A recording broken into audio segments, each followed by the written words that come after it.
কেননা এই পাপের কারণে তোমাদেরকে শাস্তি প্রদান করা হবে।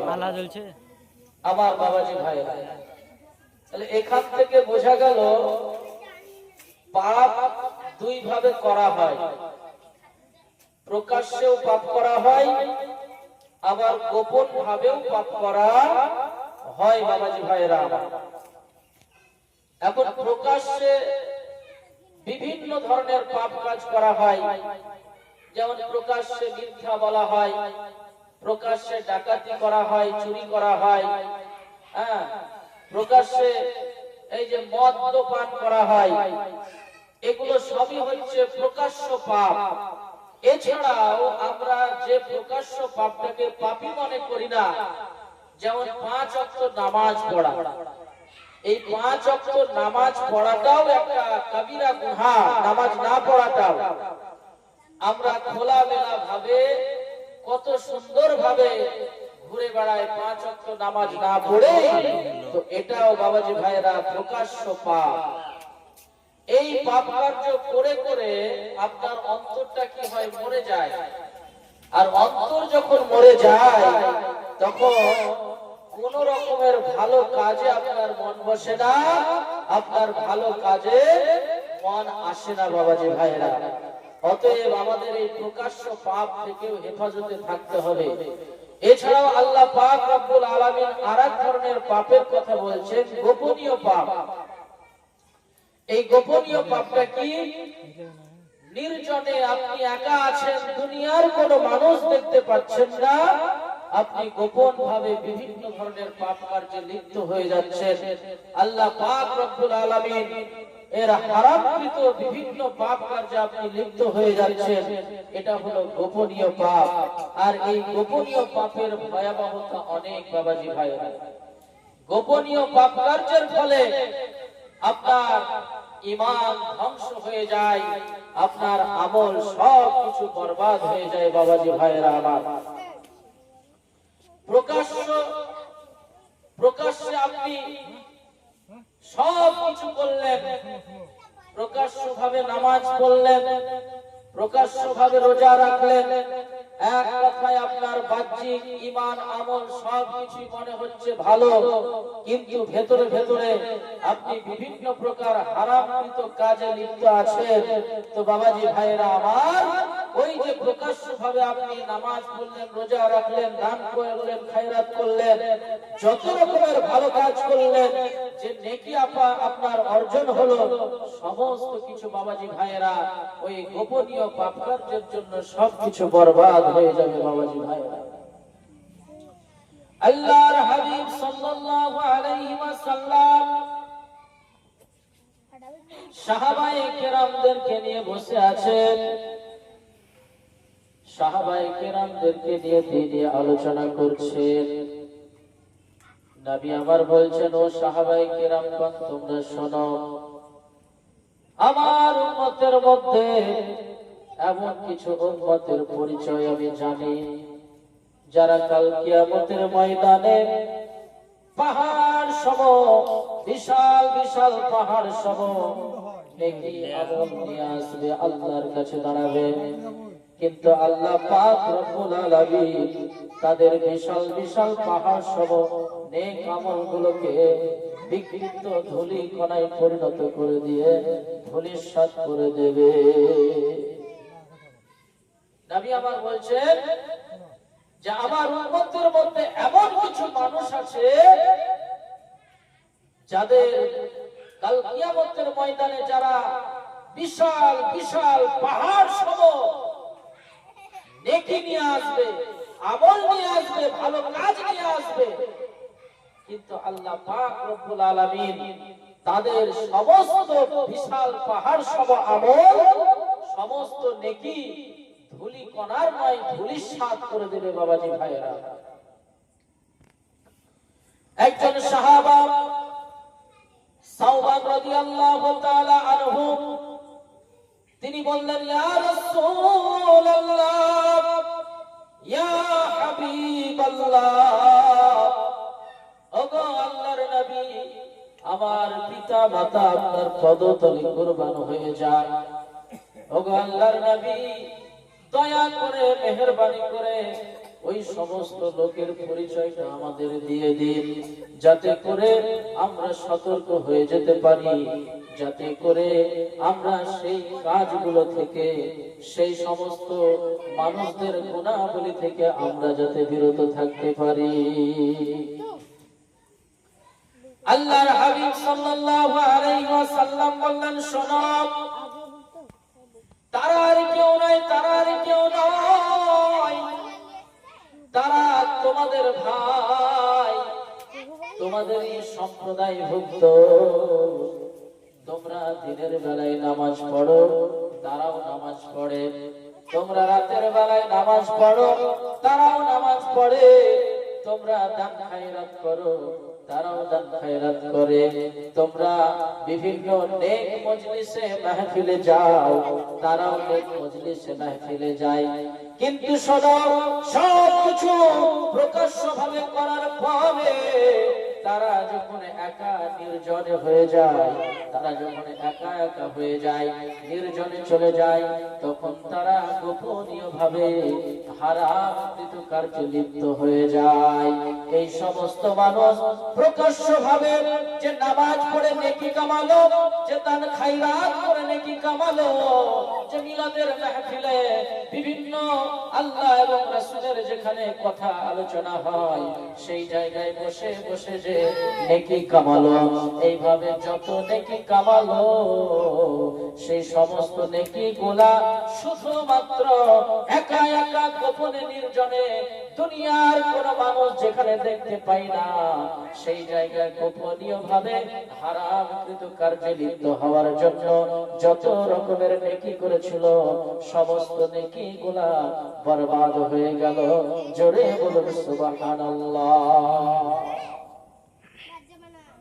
এই জন্য বাবাজি ভাইরা, আল্লাহ পাক রব্বুল আলামিন বলছেন যে তোমরা প্রকাশ্য এবং গোপনীয় সমস্ত পাপ কার্য থেকে বিরত থাকো।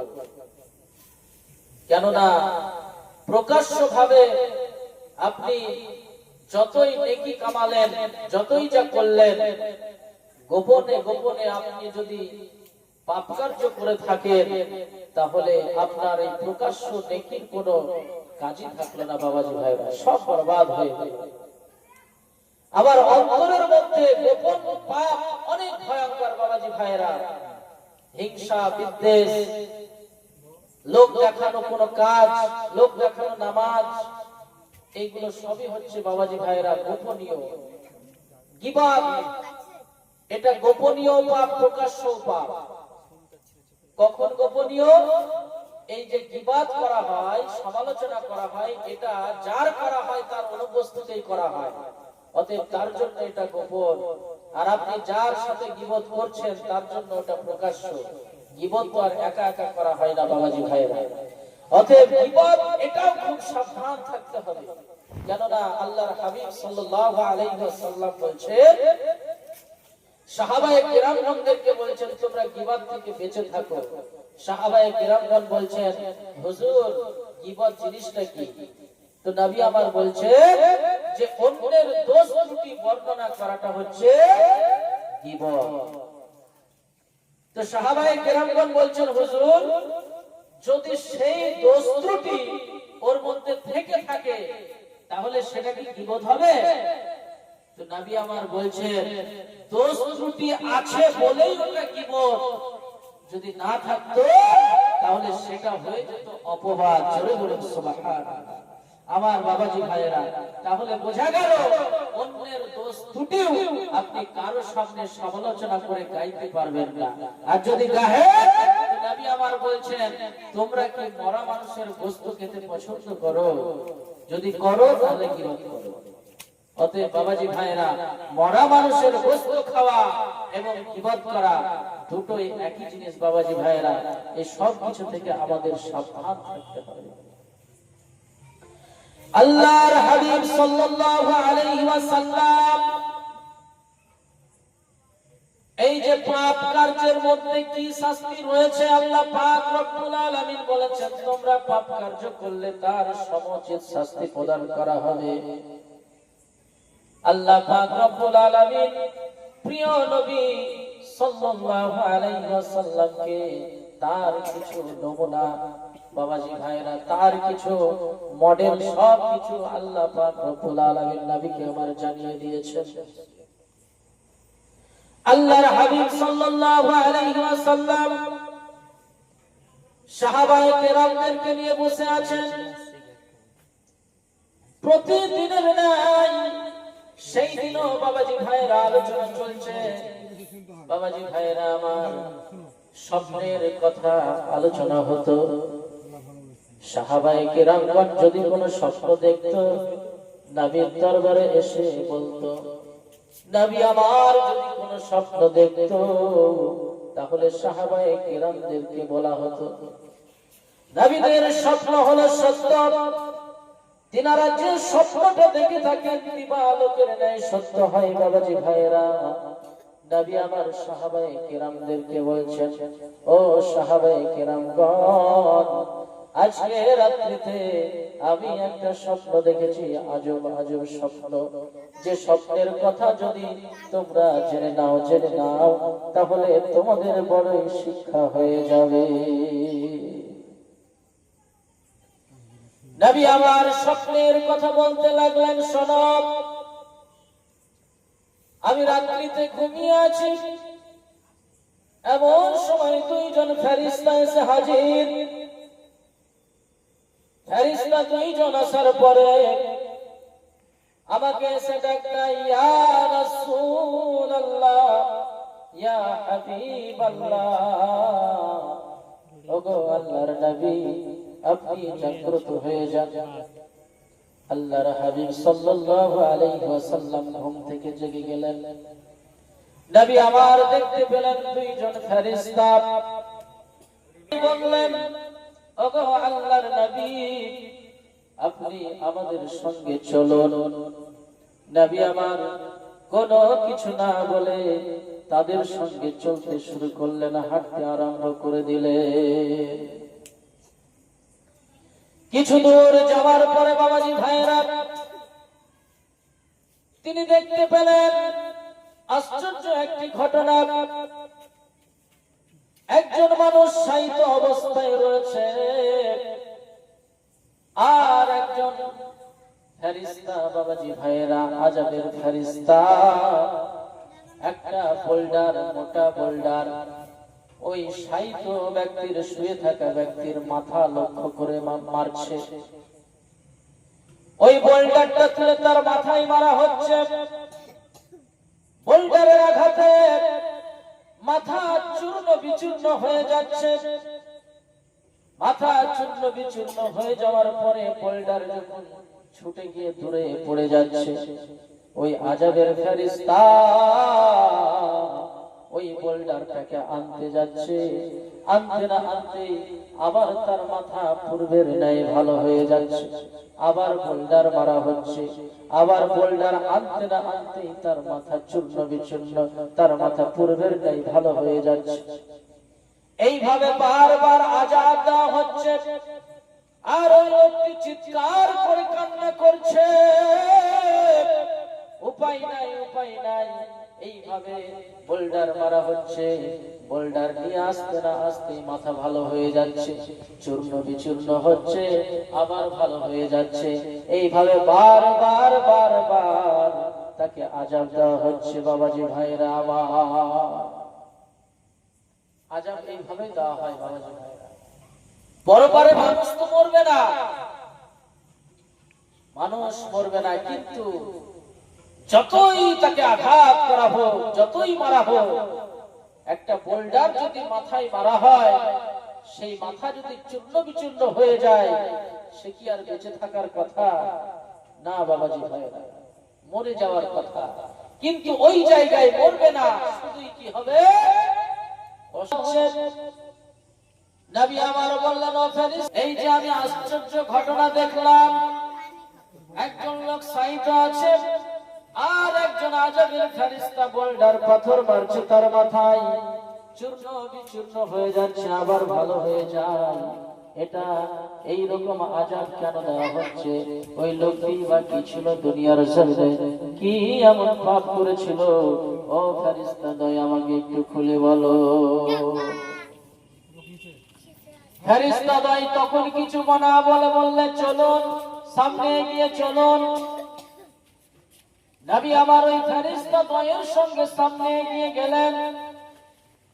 যেতে যেতে যেতে যেতে বাবাজি ভাইরা আমার এমন একটা লোক দেখতে পেলেন, ওই লোকটাও শুয়ে আছে, আর একজন আযাবের ফেরেশতা সাঁড়াশি দিয়ে তার মুখমণ্ডল চিরছে। বাবাজি ভাইরা, মুখমণ্ডলের একদিক থেকে যখন আর এক দিক চিরে চিরে আসছে, পূর্বের দিক ভালো হয়ে যায়, আবার যখন পেছন থেকে সামনের দিকে যায়, আবার ভালো পেছন দিক ভালো হয়ে যায়, আবার পেছন থেকে যখন সামনের দিকে আসে পেছন দিক ভালো হয়ে যায়, সামনে থেকে যখন পেছন দিকে যায় সামনের দিক ভালো হয়ে যায়। এইভাবে বাবাজি ভাইরা বারবার তার মুখমণ্ডল সাঁড়াশি দিয়ে চিরা হচ্ছে। বাবাজি ভাইরা, এইভাবে তাকে আযাব দেওয়া হচ্ছে। নবী আমার বললেন, ও ফেরেশতা দয়, এই লোকটিকে কেনই বা তাকে আযাব দেওয়া হচ্ছে? দুনিয়ার জমিনে কি এমন পাপ কার্য করেছিল যার কারণে এই শাস্তি হচ্ছে?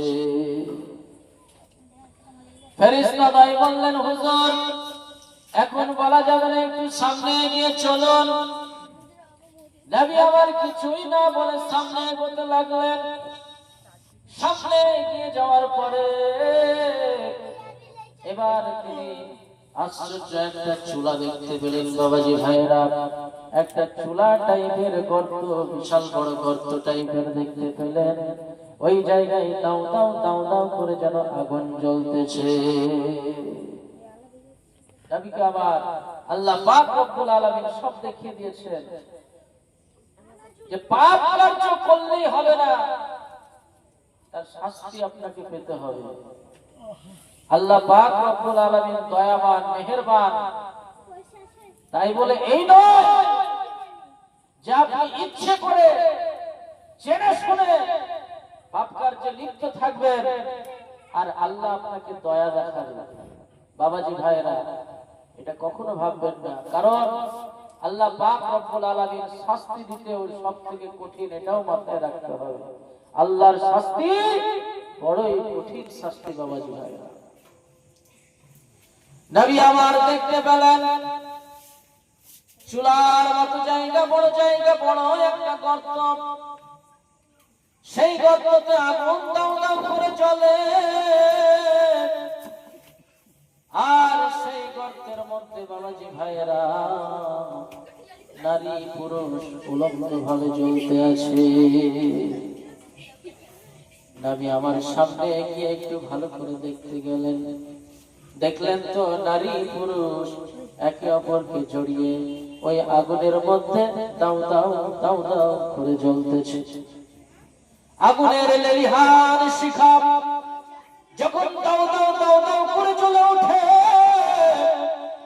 ওই নারী পুরুষ উলঙ্গ অবস্থায় একে অপরকে জড়িয়ে যারা আছে তারা দাও দাও করে উপরের দিকে উঠতে থাকে।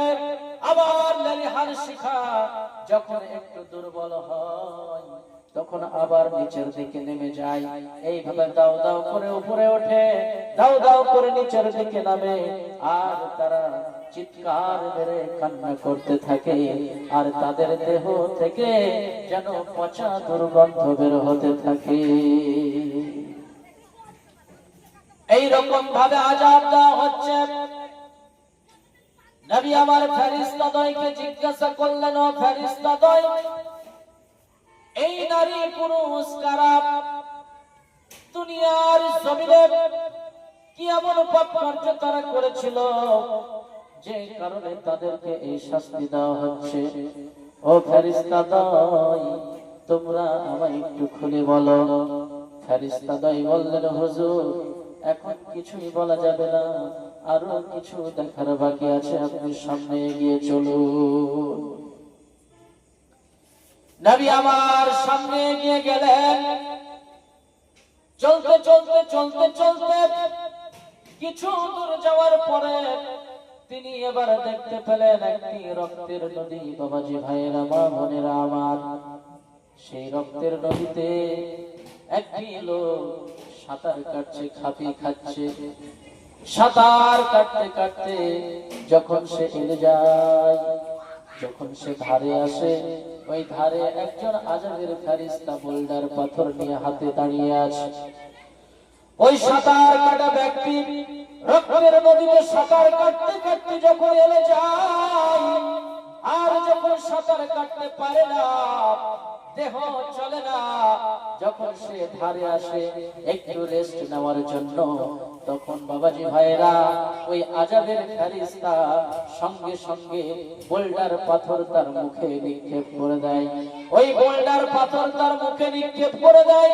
পাথরের আঘাত যখন মুখের মধ্যে লেগে যায়, ওই পাথরের আঘাত খেয়ে খেয়ে আবার সে ভয়ের জ্বালাই মধ্যে চলে যায়, আবার সে ওই নদীর মধ্যে চলে যায়, আবার সাঁতার কাটতে থাকে। আবার যখন পারে না সাঁতার কাটতে, আবার ধারে আসতে চায়, তখন ওই আযাবের ফেরেশতা আবার মুখের মধ্যে বোল্ডার পাথর মেরে দেয়। আবার বোল্ডারের পাথরের আঘাত খেয়ে আবার নদীর মধ্যখানে চলে যায়। এইভাবে বারবার বারবার এইভাবে তাকে শাস্তি প্রদান করা হচ্ছে।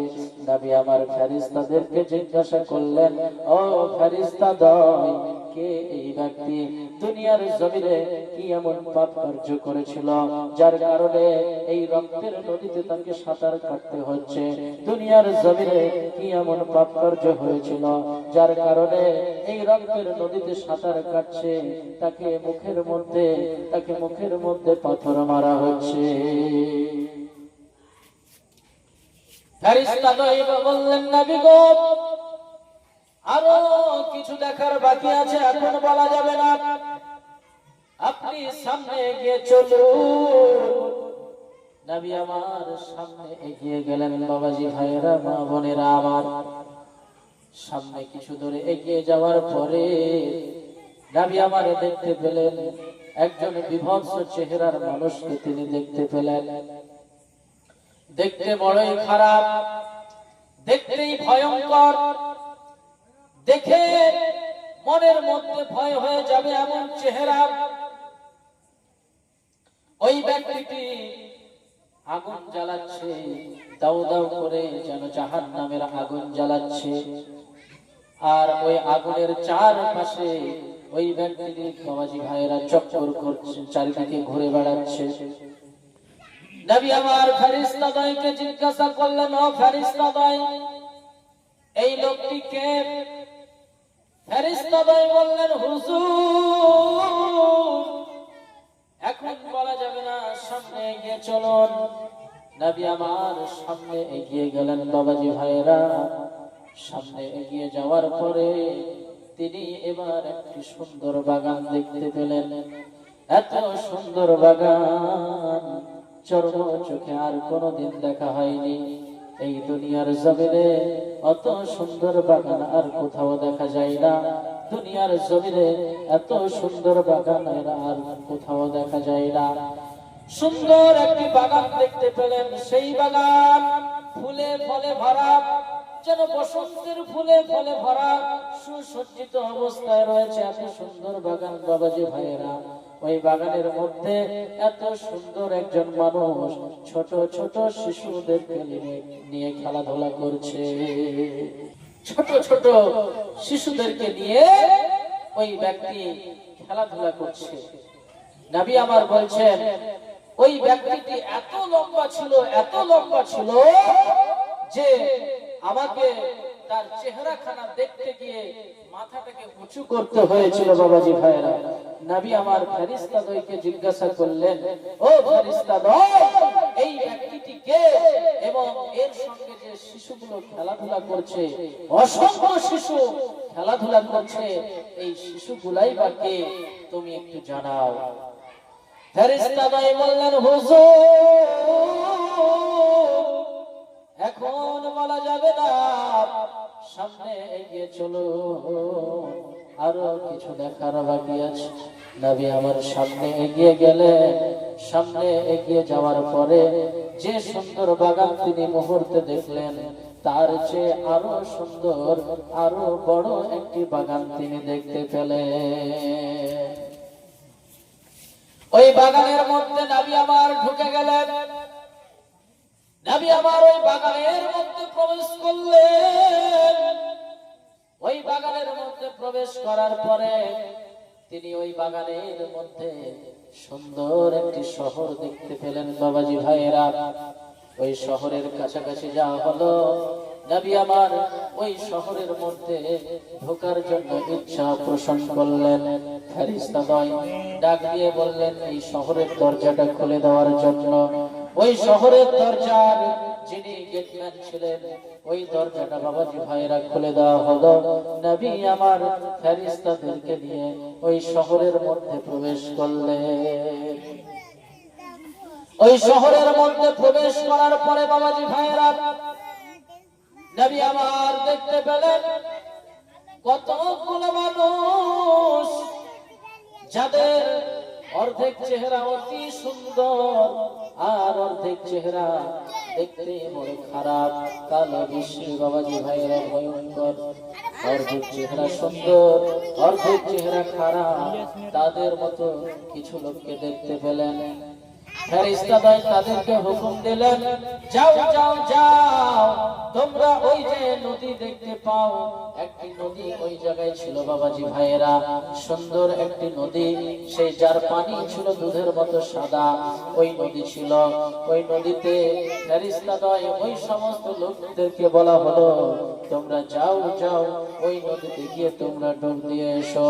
এই হুকুম দেওয়া মাত্র ওই সমস্ত লোক বাবাজি ভাইয়েরা ছুটে গিয়ে ওই নদীর কাছে গিয়ে তারা ডুবতে দিয়ে এলো।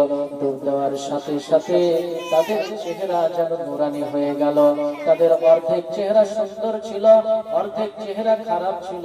ডুব দেওয়ার সাথে সাথে তাদের সমস্ত চেহারাটা বাবাজি ভাইয়েরা নুরানি যেন সুন্দর হয়ে গেল।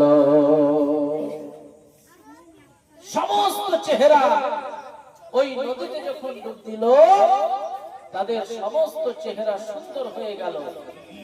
আর অর্ধেক কদাকার আর অর্ধেক সুন্দর থাকলো না, সমস্তটাই সুন্দর হয়ে গেল। নবী আমার ফেরেশতাদেরকে বললেন, ও ফেরেশতাদ্বয়, এই লোকগুলো কারা যাদের চেহারা ছিল অর্ধেক সুন্দর আর অর্ধেক কদাকার বিশ্রী?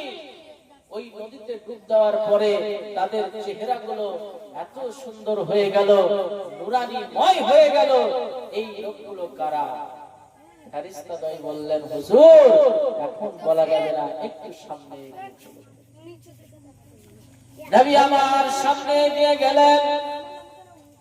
সামনে এগিয়ে যাওয়ার পরে এবার তিনি একটি বাবাজি ভাইরা একটি বেহেশত দেখতে পেলেন।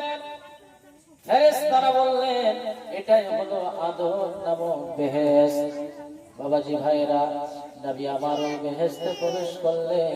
ওই বেহেশতের মধ্যে সুন্দর একটি অট্টালিকা দেখতে পেলেন, শুভ্র মেঘের ন্যায় এত সুন্দর অট্টালিকা, এত সুন্দর ঘর নবী আমার দেখতে পেলেন।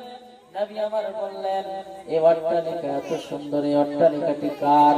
ফেরেশতাদ্বয় বললেন, হুজুর এটাই হলো আপনার অট্টালিকা।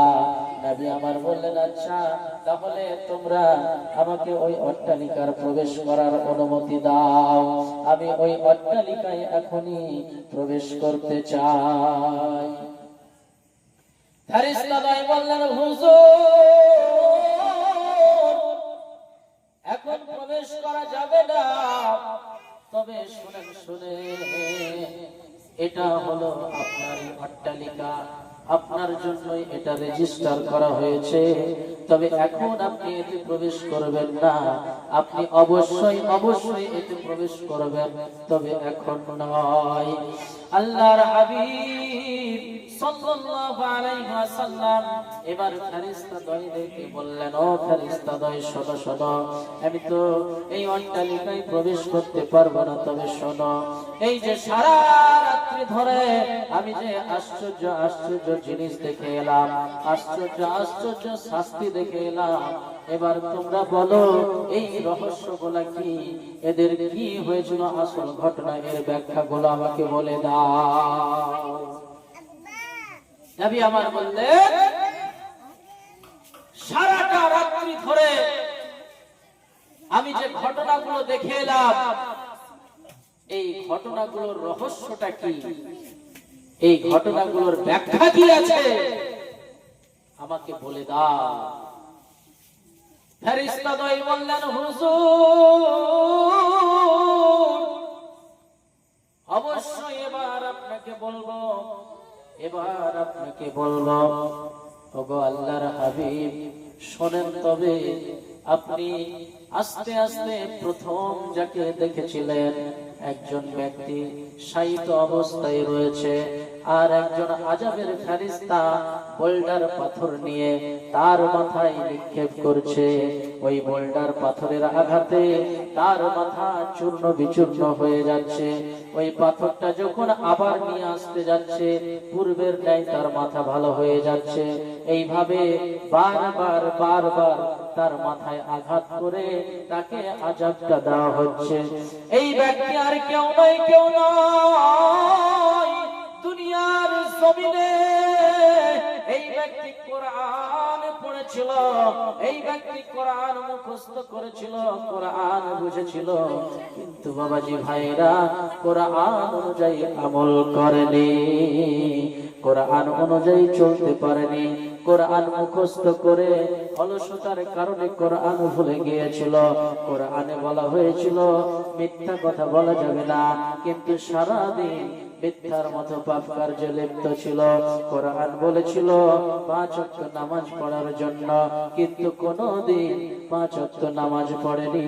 কোরআন বলেছিল একে অপরের গীবত করবা না, একে অপরের সমালোচনা করবা না, কিন্তু কোনো কথা শোনেনি। কোরআন বলেছিল মদ্যপান করবা না, কিন্তু এই ব্যক্তি সারাটা দিন মাতালের হয়ে পড়ে থাকতো, মদ্যপান করে বেড়াতো। কোরআন বলেছিল পিতা মাতার সেবা করবা, কিন্তু এই ব্যক্তি পিতা মাতাকে ভুলে গিয়েছিল। কোরআন বলেছিল দান খায়রাত করতে, কিন্তু এই ব্যক্তি পাহাড় সম সম্পদ নিয়ে দাঁড়িয়েছিল, কিন্তু ইসলামের স্বার্থে, দ্বীনের স্বার্থে, আল্লাহকে সন্তুষ্ট করার জন্য কোন রকমের ধন সম্পদ দান করেনি, কৃপণের মতো সবকিছু রেখে দিয়েছিল। এই ব্যক্তি হলো সেই ব্যক্তি যে কোরআন বুঝেছিল, কোরআন পড়েছিল, কিন্তু কোরআন অনুযায়ী আমল করেনি।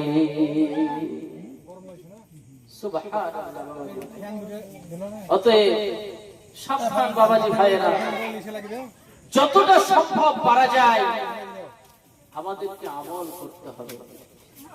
শুধু পড়লেই হবে না, আর শুনলেই হবে না, আমাদেরকে চেষ্টা করতে হবে আমল করার। বাবাজি ভাইয়েরা, নবীকে মহব্বত করি, নবীর প্রতি ভালোবাসি, এই কথাটার তখনই মূল্য থাকবে যখন আপনি নবীর সুন্নাতগুলিকে পালন করবেন। নবী আমার জীবনে একটাও মিথ্যা কথা বলেননি, যে কারণে আরবের কাফেররা পর্যন্ত নবীকে আমার আল আমিন বলে সম্বোধন করেছিলেন। আজকে আমরা অহরহ মিথ্যা কথা বলে যাচ্ছি। নবী আমার জীবনের শেষ মুহূর্ত পর্যন্ত নামাজ নামাজ নামাজ বলেছিলেন, তোমরা নামাজ ছেড়ো না। আজকে আমরা বুক ফুলিয়ে বেড়াচ্ছি, 5 ওয়াক্ত নামাজ না পড়ে বুক ফুলিয়ে বেড়াচ্ছি, অপরাধী, অথচ মনেও হয় না যে আমি যে অপরাধ করছি, আমি যে গুনাহ করছি, এটা মনেই হয় না, বুক ফুলিয়ে আমরা বেড়াই। বাবাজি ভাইরা, বাবাজি ভাইরা, আল্লাহ পাক রব্বুল আলামিন দয়াবান, এই কথাটা দিয়েও আপনাকে শয়তান ধোঁকা দিবে।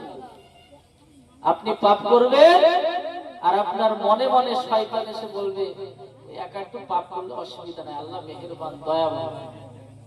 শয়তানি ধোঁকা, এটা হচ্ছে শয়তানি ধোঁকা। আল্লাহ মেহেরবান দয়াবান, সত্য, মহাসত্য, কিন্তু বাবাজি ভাইরা এর সুযোগ নিয়ে আপনি জেনে শুনে যে পাপ কার্যে লিপ্ত হবেন, এটা কখনোই ছাড় পাবেন না বাবাজি ভাইরা। ফেরেশতা নাই বললেন, হুজুর 2 নম্বরে আপনি দেখতে পেলেন একজন ব্যক্তিকে আযাবের ফেরেশতা সাড়াশি দিয়ে মুখমণ্ডল চিরছেন। আমার বাবাজি ভাইয়েরা, মা বোনেরা আমার, ফেরেশতা দয় বললেন, হুজুর ওই ব্যক্তিটি আর কেউ নয় দুনিয়ার জমিনে ওই ব্যক্তিটি সকাল বেলায় ঘর থেকে বেরিয়ে যেত আর সারাটা দিন মিথ্যা অপপ্রচার করে বেড়াতো বাবাজি ভাইয়েরা। সারাটা দিন ধরে ওর কাজই হলো অপপ্রচার করা, গুজব ছড়ানো, মিথ্যা প্রচার করা। ওই ব্যক্তির কাজই হলো সারাটা দিন শুধুই মিথ্যা ছড়ানো, গুজব ছড়ানো। এই ধরনের ব্যক্তিদের জন্য বাবাজি ভাইয়েরা এই শাস্তি দেওয়ার ব্যবস্থা করা হয়েছে। আমার বাবাজি ভাইয়েরা, এই মিথ্যা কথা বলা, মিথ্যার উপরে চলা, এটা যে কত বড় মহাপাপ বাবাজি ভাইয়েরা, সমস্ত পাপের মা। আল্লাহর হাবিব সাল্লাল্লাহু আলাইহি ওয়াসাল্লামের একজন সাহাবী ছিলেন, গুনাহে লিপ্ত থাকতো, জেনা, ব্যভিচার, বিভিন্ন ধরনের গুনার মধ্যে লিপ্ত থাকতো। তো নবী করিম সাল্লাল্লাহু আলাইহি ওয়াসাল্লামের কাছে এসেছেন তওবা করার জন্য, গুনাহ থেকে কিভাবে পরিত্রাণ পাওয়া যায় সেটা বাঁচার জন্য নবী করিম সাল্লাল্লাহু আলাইহি ওয়াসাল্লামের কাছে এসেছেন। কিন্তু বাবাজি ভাইরা, ও একসঙ্গে এতগুলো পাপ ছাড়তে পারবে না, অনেকগুলো গুনাহ করে কিন্তু একসঙ্গে সব ছাড়বে না, ও একটা একটা করে ছাড়তে চায়। নবী আমার বললেন, শোনো, তুমি আগে মিথ্যা কথা বলাটা ছেড়ে দাও, মিথ্যা কথা বলা ছেড়ে দাও, বাকি তুমি যা করার করো। তো ওই লোকটি ওয়াদা করলো, জি হুজুর, আজ থেকে আমি আর মিথ্যা কথা বলবো না। তো ওই সাহাবী চলে গেল। এখন ওই সাহাবী মদ্যপান করে। তো যখন মদ্যপান করতে যাচ্ছে তখন মনে পড়ে যাচ্ছে যে নবীর সঙ্গে তো আমি ওয়াদা করে এসেছি মিথ্যা কথা বলবো না। এখন নবীর কাছে যদি আমি যাই মদ্যপান করে, আর নবী যদি আমাকে জিজ্ঞাসা করে তুমি আজকে কি মদ্যপান করেছো, আমি তখন মিথ্যা তো বলতে পারবো না। আর মিথ্যা না বললে আমি যে ধরা পড়ে যাব, আর ধরা পড়ে যদি যাই আমি তো নবীর কাছে মুখ দেখাতে পারবো না। লজ্জায় শঙ্কায় পড়ে গেল, মদ্যপান ছেড়ে দিল। এরপরে জেনা ব্যভিচার করতে গেল। তো একই রকম ভাবে মনে পড়ে গেল, আমি এখন জেনা ব্যভিচারে লিপ্ত হব, কালকে তো আমি নবীর দরবারে আমাকে যেতে হবে, আর নবী যদি আমাকে জিজ্ঞাসা করে তুমি আজকে কি কি পাপ করেছো, আমি এই কথাটা তো বলতে পারবো না আমি জেনা ব্যভিচার করেছি, আর আমি তো মিথ্যাও বলতে পারবো না যে পাপ কার্য করেও আমি করিনি। অতএব সে জেনা ব্যভিচার থেকেও মুক্ত হয়ে গেল। বাবাজি ভাইয়েরা আমার, এইভাবে একের পর এক তার সমস্ত গুনাহের কাজগুলো, সমস্ত পাপ করা যে অভ্যাস ছিল, সব অভ্যাস দূরীভূত হয়ে গেল। সে একদম বাবাজি ভাইয়েরা নিষ্পাপের মতো সাহাবী হয়ে গেলেন। বাবাজি ভাইয়েরা আমার, তাহলে এই মিথ্যা কথা, এইটা হচ্ছে সমস্ত পাপের মা। এই মিথ্যা কথা যদি আমরা ছাড়তে পারি, সদা সর্বদা যদি আমরা নবীর সুন্নাত সত্য কথা বলা, এটা নিয়ে যদি আমরা চলতে পারি, তাহলে আমাদের জীবনটা সাকসেস হয়ে যাবে বাবাজি ভাই। এরপরে ফেরেশতা দয় নবী করিম সাল্লাল্লাহু আলাইহি ওয়াসাল্লামকে বললেন, হুজুর 3 নম্বরে আপনি দেখতে পেলেন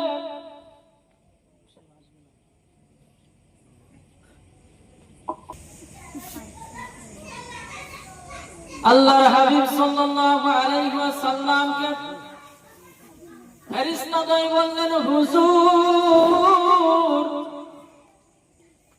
3 নম্বরে আপনি দেখতে পেলেন দুইজন পুরুষ, একজন পুরুষ এবং একজন নারী ওই চুলার মধ্যে, গর্তের মধ্যে দাও দাও দাও দাও করে জ্বলতেছে। নবী গো আমার, এই ব্যক্তিরা আর কেউ নয়, এই নারী পুরুষ আর কেউ নয়, কেউ নয়, দুনিয়ার জমিনে তারা চেনা ব্যভিচারের কাজে লিপ্ত থাকতো। জোরে বলুন নাউযুবিল্লাহ। আল্লাহ আমাদেরকে এই সমস্ত কাজ থেকে হেফাজতে রাখুন। এই জেনা ব্যভিচার এত মারাত্মক গুনাহ বাবাজি ভাইয়েরা। এই জেনা ব্যভিচারের কারণে দুনিয়াতেও একটা শাস্তি রয়েছে, আখিরাতে তো শাস্তি আপনারা বুঝতেই পারছেন। যে নারী পুরুষ যারা জেনা ব্যভিচার করেছিল তাদেরকে একত্রে ওই গর্তের মধ্যে, চুলার মধ্যে দাউ দাউ করে জ্বালানো হচ্ছে এবং তাদের দেহ থেকে পচা দুর্গন্ধের ন্যায় গন্ধ বের হচ্ছে। এই দুনিয়াতেও তাদের শাস্তি হয়, সম্মান থাকে না, লাঞ্ছনার শিকার হয়, সমাজ থেকে বহিষ্কৃত হয়, আরো অনেক কিছু বাবাজি ভাইয়েরা। এই জেনা ব্যভিচার থেকে আমাদের দূরে থাকতে হবে। বর্তমান সময়ে বাবাজি ভাইয়েরা আমাদের কাছে যেন এটা আম বিষয় না। মা বোনেরা আমার, বাবাজি ভাইয়েরা, এই কাজ থেকে আমাদের হেফাজতে থাকতে হবে, দূরে থাকতে হবে। বিভিন্ন প্রকার চোখের দ্বারাও জেনা হয়, হাতের দ্বারা, পায়ের দ্বারা, কথার দ্বারা, চলাফেরার দ্বারা, সমস্ত প্রকার জেনা ব্যভিচার থেকে আমাদের বেঁচে থাকতে হবে বাবাজি ভাইয়েরা। এরপরে আল্লাহর হাবিব সাল্লাল্লাহু আলাইহি ওয়াসাল্লাম কে আমার ফেরেশতা ভাই বললেন, হুজুর 4 নম্বরে আপনি দেখতে পেলেন একজন মানুষ রক্তের নদীতে খাপি খাচ্ছে। একজন মানুষ রক্তের নদীতে সাঁতার কাটছে। সাঁতার কাটতে কাটতে যখন এলে যায়, যখন পাড়ে আসে, ধারে আসে, তখন একজন আযাবের ফেরেশতা পাথর নিয়ে তার মুখের মধ্যে নিক্ষেপ করে। ওই পাথরের আঘাত পেয়ে আবার সে রক্তের নদীতে গিয়ে চলে যায় মধ্যখানে। এই লোকটি হলো সেই লোক, দুনিয়ার জমিনে এই লোকটি ছিল সুদখোর। এই লোকটি ছিল সুদখোর বাবাজি ভাইয়েরা। এই সুদখোর খাওয়ার কারণে এই লোকটির এইরকম আযাব চলছে। আমার বাবাজি ভাইয়েরা, এই সুদ খাওয়া এটা মারাত্মক রকমের গুনাহের কাজ, কাজীরা গুনাহ বাবাজি ভাইয়েরা। এই সমস্ত গুনাহ থেকে আমাদের তওবা করতে হবে। যদি তওবা করে ফিরে আসতে পারি, আল্লাহ পাক রব্বুল আলামিন ওই সময় আপনার প্রতি দয়াবান হয়ে যাবেন। তওবা করলে আল্লাহর দয়া আপনার উপর বর্ষিত হবে। পাহাড় সম যদি গুনাহ হয়ে যায় আর আপনি যদি মন থেকে তওবা করে নেন, মাবুদ গো